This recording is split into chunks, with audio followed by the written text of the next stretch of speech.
I had three insurmountable challenges when I first came into special ed.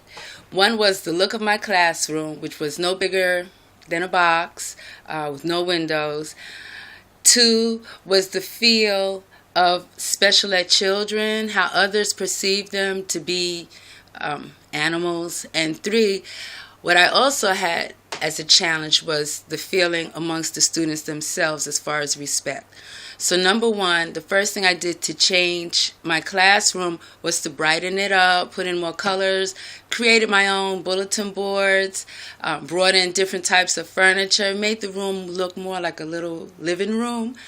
Then I put up their work. I had them do a lot of work. My students weren't accustomed to doing work and activities for whatever reason, I don't know. I had 7th and 8th grade, all boys. So they're at that age where their hormones were kicking and they were ready to do something. I believe they really wanted to learn, but they really weren't treated in that manner. So the first thing I did was change the look of the classroom. I also brought in a big, huge fish tank. I bought several Japanese fighting fish. And then each of the children took one of the fish, named the fish, made them their own. And it brought about a certain feel of responsibility, keeping the tank clean, feeding the fish, keeping the area clean in itself. So that was the first change I had to make, change the feel of my classroom. It was such that teachers would come in and say, oh, wow, this looks so different, and this is a different class, and it never looked like this. So I got the feeling that I was on the right track. Next thing I had to change was that feeling for keeping my students away from everyone and everything.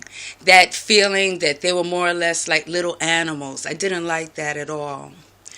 It was to the effect that some teachers would actually come in and tell my students that they were not welcome in their class. I could be in the middle of a lesson. Someone would actually knock on my door, walk in and say, excuse me, I want to speak to that child over there. Look at the child and actually say to him, don't you ever come to my classroom. Well, I knew I was in for something when that happened. So I had to start changing the feel of how my students were to be approached and also how my students were to approach others. I had a young man in my class that would make appointments to have fights at 3 o'clock every day. 3 o'clock, a different child he would meet. This young man, I could say, was really out of control. He had so many problems, but I had to help him. I had to make him more responsible and less violent. And that took some time. Unfortunately, the parents moved him out, and it became an issue. As I always like to keep in contact with my students, and eventually he was going from facility to facility. Lastly, that respect issue about having respect for the kids in special ed or children who are in self-contained rooms.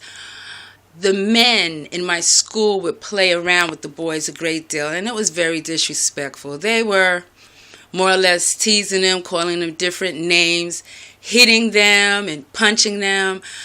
While that was okay when they were playing, if my children decided to do it when the teachers or the men were not in the mood, now the feelings changed. So I had to stop my students from playing, and it was simple enough. Just tell them, okay, when we're walking down the hall, we say good morning, Mr., or good afternoon, Mr. whomever, or walk quietly. Do not engage in punching and hitting with the men. And it got to the point where one day my assistant teacher actually took a class down.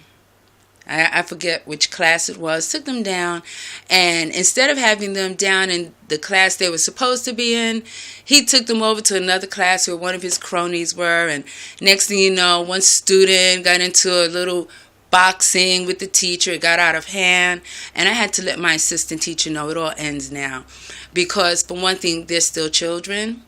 And they might have mouths that sound like little men, but they are not men, and the training has to start with us. So those were my insurmountable challenges. Thank you.